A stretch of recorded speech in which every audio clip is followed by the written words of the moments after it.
Uma boa noite a todos, muita paz. Um homem de roupas rotas, pés no chão, bate à porta de uma casa. Do interior, um outro homem vem à janela e observa aquele homem magro, roupas rasgadas, pés no chão, e imediatamente pensa num pedinte, em alguém precisando de auxílio. Antes de abrir a porta, corre em busca de roupas em bom estado que pudessem abrigar aquele homem. Prepara-lhe também alguns alimentos. Faz um farnel, abre a porta e depara-se com aquela figura simples, com um olhar penetrante, um rosto, porém, belo, como se fosse talhado em negro granito, com muito amor, pelas hábeis mãos de um grande artista. E antes que ele se dirija àquele homem simples, o homem bondoso, o homem simples sorri, um meio sorriso, desses sorrisos que se fazem mais pelos olhos do que com a boca, e diz: homem bom, bati à sua porta para pedir-lhe licença para colher esta bela rosa do seu jardim. Conta-se que este homem era um anjo, travestido da pobreza, para ensinar a riqueza, uma das múltiplas facetas da caridade. Nós somos assim, nós somos constituídos de uma personalidade que vai agregando valores, conhecimentos e formando um arcabouço pelo qual nos encontramos prisioneiros. Chico Xavier, nas suas imensas e inúmeras obras, trabalha um conceito de matéria mental, isto é, aquela em que nós nos fixamos, trabalhamos com a mente e acabamos materializando. Foi o que aconteceu com o homem bondoso. Se ele, antes de dirigir-se com um farnel na mão, abrisse a porta, trocasse palavras com aquele homem, certamente haveria um colóquio em que ele aprenderia muito e cresceria. Esta lição nos mostra que precisamos ficar atentos, observar antes de manifestar, de verbalizar o nosso pensamento. Porque nem sempre as coisas são aquilo que nos parecem ser. E muitas vezes são gestos humildes, pequenas coisas, coisas sutis, que falam e calam muito mais forte nas nossas almas. O capítulo 13 do Evangelho segundo o Espiritismo nos traz um tema que é importante para ser relembrado sempre. Trata-se de um capítulo que fala sobre a caridade e tem o título de que a vossa mão esquerda não saiba o que dá a vossa mão direita. E Jesus, como o grande psicólogo, o pedagogo ímpar que a Terra já recebeu, trará alguns ensinamentos a respeito desse tema. Primeiro, ele aplica a teoria, para depois, em seguida, demonstrar a prática. Então, não há uma dissociação entre teoria e prática.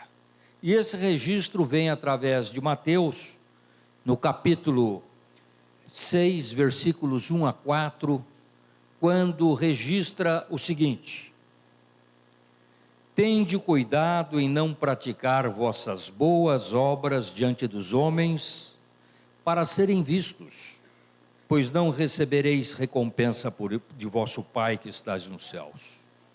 Portanto, quando derdes esmolas, não façais tocar a trombeta em vossa presença, como fazem os hipócritas nas sinagogas e nas ruas, a fim de serem honrados pelos homens. Eu vos digo em verdade, eles já receberam as suas recompensas. Mas quando derdes esmolas, que vossa mão esquerda não saiba o que faz a vossa mão direita, a fim de que a esmola fique em segredo, e vosso Pai, que vê o que se passa em segredo, vos dará a recompensa. Essa é a teoria. Logo a seguir, Mateus vai registrar, no capítulo 8, versículos 1 a 4, a prática de Jesus nesse sentido, dizendo: Jesus, tendo descido das montanhas, uma grande multidão o seguiu, e ao mesmo tempo um leproso veio até ele, dizendo: Senhor, se quiserdes, podereis me curar. Jesus, estendendo a mão, toca-o e disse: eu o quero, e fique curado. E no mesmo instante, a lepra foi curada. Então Jesus lhe disse: não dizei isto a ninguém, mas ide mostrar aos sacerdotes e fazei a oferta prescrita por Moisés, para que sirva de testemunho. Aí é a prática da caridade que nos ensina o Cristo. Não dizeis a ninguém o que foi feito aqui. Nós não precisamos tocar a trombeta para demonstrar o milagre. E entenda-se como milagre, porque nós, a doutrina espírita, não aceita milagres como algo que contraria as leis divinas. Há sim um procedimento moral em que Jesus faz uma visão daquele ser e propõe-lhe a cura moral. Não é nada que possa contrariar as leis do Pai. Mas ele está dizendo: não diga a ninguém, mas vá lá e mostre-se aos sacerdotes e faça a oferta prescrita por Moisés. Moisés recomendava uma prática de um sacrifício. E o sacrifício na religião hebraica consistia no sacrifício de uma avezinha, e uma outra que se banhava de sangue era solta para demonstrar a força divina. Pois bem, o Evangelho é rico na análise a respeito desse tema. Aquele que aprecia a aprovação dos homens, já recebeu a aprovação. Ele fez a escolha entre os homens e Deus. Então, se mostra, anuncia nas colunas sociais, anuncia aos quatro cantos e já recebeu a sua recompensa. Foi a publicação no jornal, foi o comentário de 2 dias e logo isso se esvai.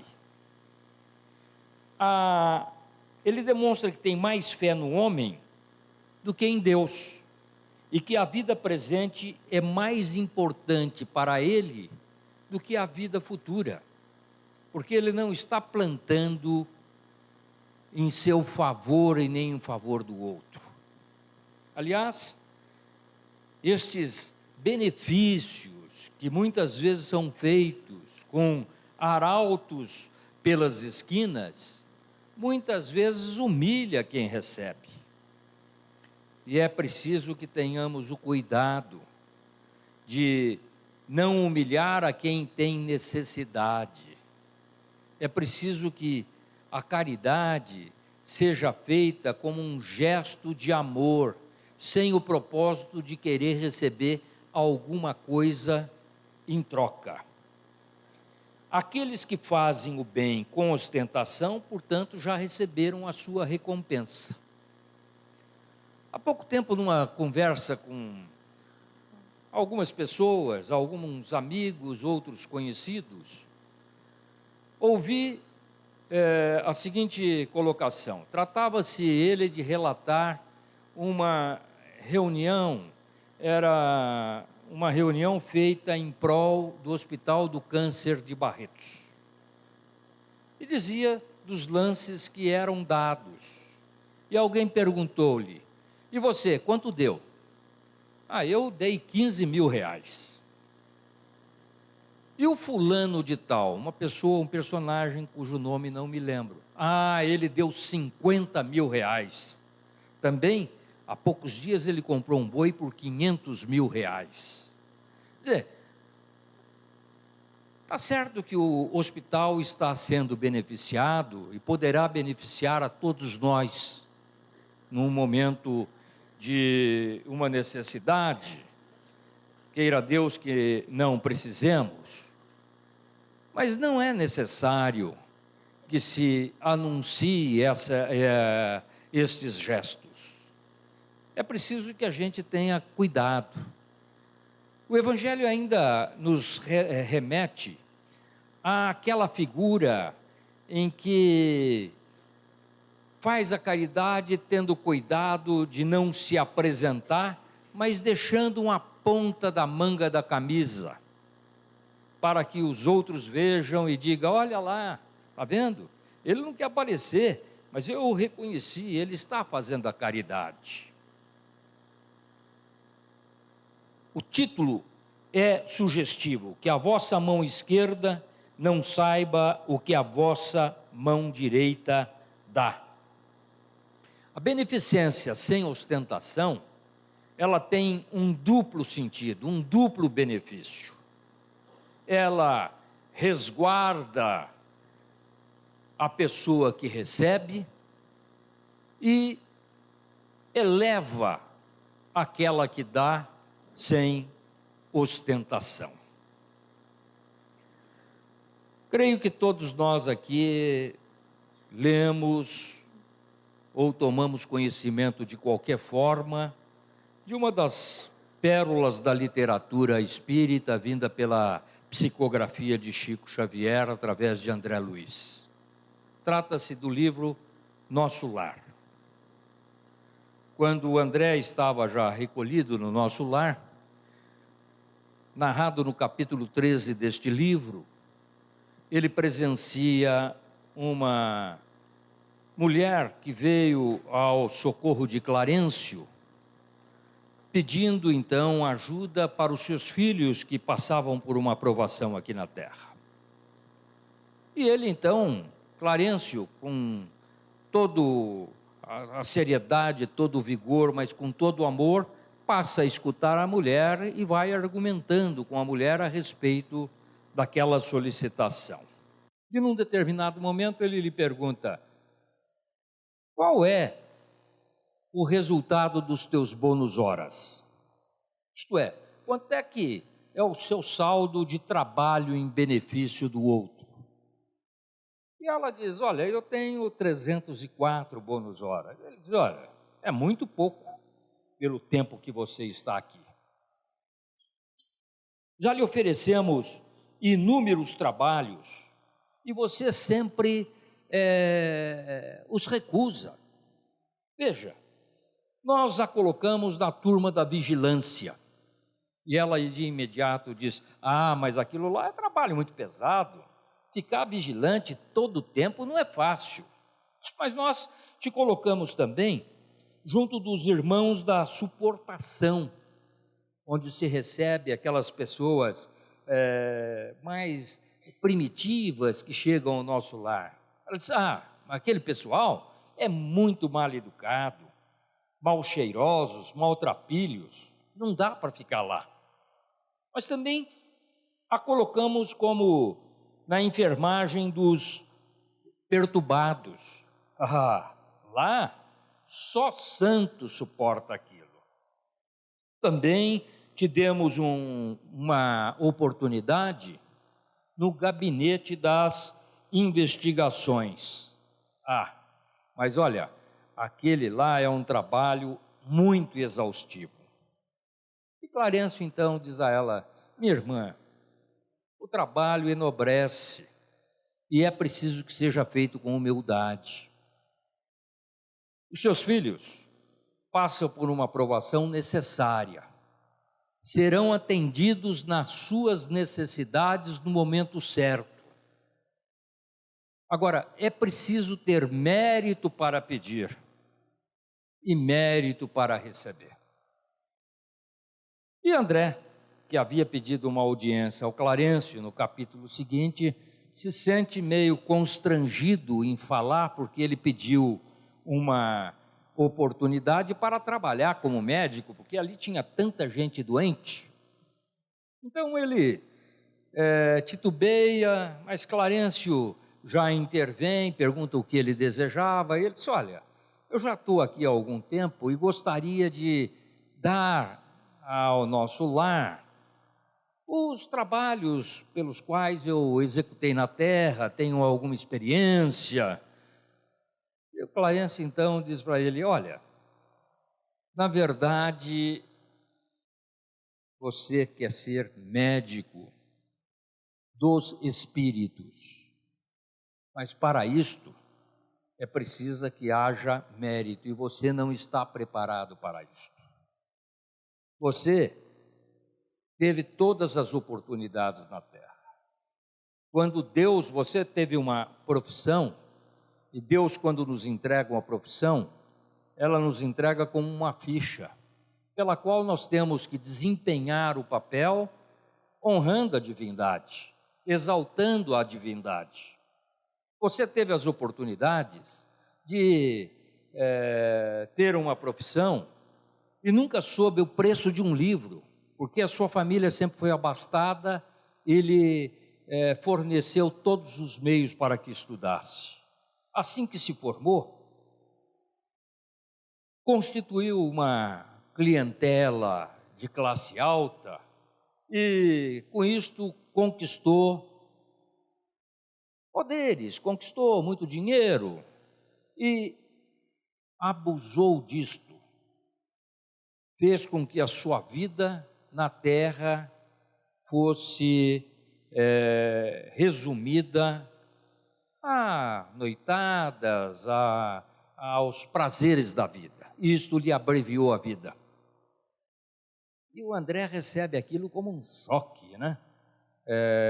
Porém, concordando com Clarencio. Mas Clarencio diz a ele: mas eu não tenho só más notícias, eu tenho boas notícias para você. Há pessoas que oram por você. E ele de imediato diz: minha mãe. Não só. Assim que você chegou aqui, fui procurar ver a sua ficha e verifiquei que ao longo dos seus 15 anos de trabalho no consultório, este que você tem saudades hoje, daquela paisagem de médico, você atendeu graciosamente cerca de 6.000 pacientes.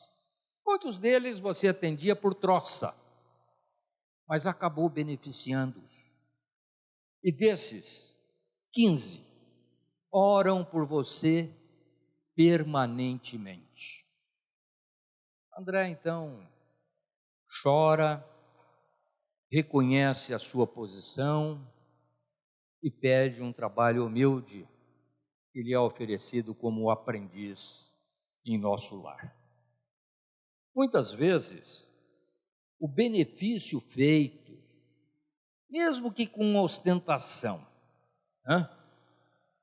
a pessoa na necessidade agradece a Deus, mas nós perdemos a oportunidade de nos calar e fazer a coisa sem os clarins.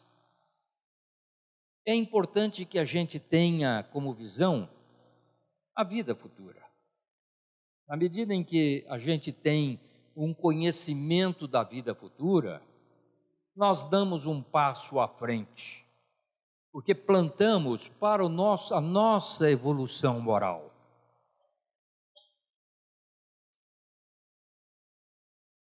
Vocês devem ter assistido um filme chamado Patch Adams. Assistiram? É um filme muito interessante, uma história real de um personagem que na fase adulta, já passado da adolescência, ele se desencanta com a sociedade e se interna num asilo para tratamento psiquiátrico. Vai de próprio mote. E lá encontra um outro que se encontrava nas mesmas condições dele, que era um gênio da matemática, mas que ele desconhecia que estava na mesma situação dele. Passa então a fazer amizade com os dementados e passa a auxiliá-los com muita alegria. E os médicos veem aquilo com uma preocupação, porque ele passa a transmitir amor. O gesto da caridade dele vinha pela palavra, pelo amor. Ele dormia num quarto com um personagem que tinha sempre a imaginação que, ao deitar, ratos invadiam o quarto e ele então gritava, até que o Patch Adams disse: não, toma aqui uma arma, vamos acabar com os ratos. E passa imaginariamente a liquidar com os ratos. O sujeito passa a dormir, passa a se sentir bem. E isso preocupa os médicos. Mas aquele outro que estava lá, também de moto próprio para se afastar da sociedade, sempre procurava as pessoas, mostrava 2 dedos e falava: o que você vê aqui? E a pessoa repetia: eu vejo 2 dedos. E ele, e saía. Até que um dia ele se encontra com o Patch Adams, cujo nome é verdadeiro. Ele se formou depois em medicina e faz a medicina da alegria. Ele trata os pacientes com alegria. Ele brinca, conta histórias. Ele criou uma clínica nos Estados Unidos para o tratamento desta natureza. Então, ele disse para o Patch Adams: coloque os dedos à sua frente, desfoque-os e veja ao fundo. Quer dizer, desfoque a visão, depois vocês farão a experiência. Olhe ao fundo, o que você vê? Há um efeito óptico que multiplica os dedos. A gente vê 4 dedos. Com isso ele estava querendo dizer: veja sempre além. É assim que devemos fazer. Devemos estar vendo além da necessidade do corpo físico. Ver que muitas vezes a necessidade é espiritual, é um consolo, é uma palavra amiga. É o próprio Patch Adams que nos dá uma frase lapidar.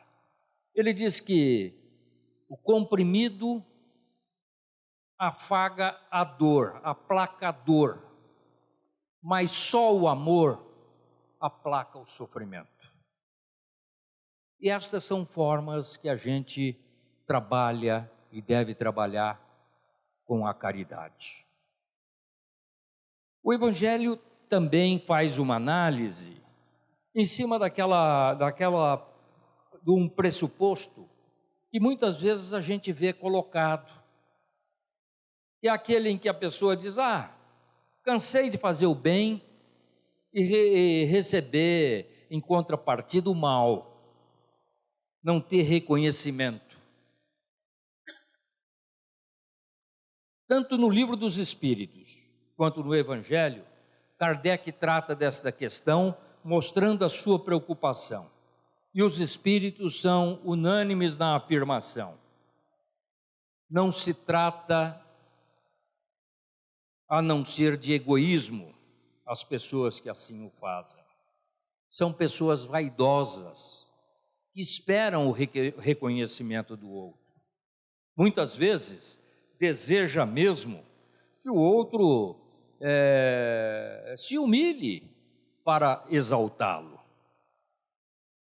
A caridade deve ser feita em silêncio. Os centros espíritas de 50 anos atrás, como os de hoje, nada tem na parede de dizeres, de quadro. Mas me lembro do centro que frequentava na minha infância e adolescência, numa frase: fora da caridade não há salvação. E o sentido disso é muito profundo. Quer dizer, é preciso que a gente passe a sentir o outro, a perceber que o outro tem necessidades, que outros têm dores. Há um livrinho muito bonito, um grande livro, As Dores da Alma, do espírito de Hamed, que afirma que o dia que nós conseguirmos enxergar o outro pelos olhos do outro, nós teremos crescido de fato espiritualmente. Há uma história que eu não posso deixar de contar, ouvi há pouco tempo, e é de um rapaz pobre que vendia bugigangas de porta em porta para amealhar algum dinheiro através do qual ele pudesse estudar. Numa tarde fria, vendendo as suas bugigangas, com fome, põe a mão no bolso e vê-se diante de apenas uma moeda de 10 centavos. Pensa consigo mesmo: na próxima porta vou bater e pedir algum alimento. Quando bate a próxima porta, ele se sente constrangido diante de uma figura feminina, jovem, muito bonita, e ele então resolve pedir um copo d'água. A moça percebe que aquele garoto estava famélico e lhe oferece um grande copo de leite. Ele sorve-o lentamente, ao final agradece e lhe pergunta: quanto lhe devo? E a moça responde: aprendemos com nossa mãe que quando alguém nos pede algo para comer, não se deve cobrar. Howard Kelly, aquele jovem, então, sai daquele momento com os pensamentos renovados. Vai buscar estudar, trabalhar para conseguir um lugar no sol. O tempo passa, muitos anos depois, as rugas chegam ao rosto daquela bela jovem, os cabelos se tornam esbranquiçados e ela se vê diante de uma doença que não fora diagnosticada naquela pequena cidade. Os médicos, então, da pequena cidade resolvem mandá-la para a cidade grande. Quando o Dr. Howard Kelly ouve o nome da cidade de onde vinha aquele paciente, seus olhos se iluminam. Ele então toma do seu jaleco e se dirige ao quarto da paciente, reconhecendo-a. E ali trabalha com afinco, dedica-se dias e noites até encontrar a solução para o problema daquela mulher. Eram passados já mais de 30 dias. Uma internação hospitalar, cara, num hospital americano, dedicado à pesquisa das doenças. O médico, então, dirige-se à administração do hospital, solicita a conta da paciente, lê atentamente, escreve algo ao final, fecha, coloca no envelope e manda-lhe entregar. Quando ela recebe a conta, temerosa, imaginando que ela ainda vai passar o resto da vida para pagar aquela conta, porque era um tratamento muito caro, abre-a, lê, espanta com os números que vê, mas embaixo uma frase escrita, manuscrita: esta conta foi paga por um grande copo de leite muitos anos atrás. Essa história pode ter alguma perfumaria, mas trata-se de um personagem verdadeiro. Howard Kelly é um dos 4 médicos fundadores do Johns Hopkins Hospital, uma das maiores universidades hoje do mundo dedicado à pesquisa médica. Johns Hopkins foi um milionário americano que, não deixando herdeiros, no final do século XIX, doou 7 milhões de dólares, uma imensa fortuna à época, para construir um hospital de pesquisas às doenças. E o Dr. Howard Kelly dedicou-se a isto. Estas são histórias que enobrecem o ser humano, identificam a natureza humana e o seu encaminhamento para o futuro. Não fomos criados para o sofrimento, não fomos criados para a ignorância, não fomos criados para a intolerância. Fomos criados para nos lapidar. Somos nós os lapidários da preciosidade que Deus nos confiou. E é lógico que não faremos isto nas breves reencarnações que temos. Vamos ter uma longa caminhada para compreender as ações do Cristo, para compreender os seus ensinamentos e para seguir os exemplos que nos são ofertados. Emmanuel nos dá uma mostra de gratidão quando, através do Chico, nos traz no livro Fonte Vida um tema chamado Aprendamos a Agradecer. Um subtítulo de Paulo: Em tudo dai graças. Diz Emmanuel: saibamos agradecer as dádivas que o Senhor nos concede cada dia. A largueza da vida, o ar abundante, a graça da locomoção, a faculdade do raciocínio, a fulguração da ideia, a alegria de ver, o prazer de ouvir, o tesouro da palavra, o privilégio do trabalho, o dom de aprender, a mesa que nos serve, o pão que nos alimenta, o pano que nos veste, as mãos desconhecidas que se entrelaçam no esforço de suprir-nos a refeição e o agasalho, os benfeitores anônimos que nos transmite a riqueza do conhecimento, a conversação do amigo, o aconchego do lar, o doce dever da família, o contentamento de construir para o futuro a renovação das próprias forças. Muita gente está esperando lances espetaculares da boa sorte, a fim de exprimir gratidão ao céu. O cristão, contudo, sabe que as bênçãos da providência divina nos enriquece os ângulos mais simples de cada hora no espaço das nossas experiências. Nada existe insignificante na estrada que percorremos. Todas as concessões do Pai Celeste são preciosas no campo da nossa vida.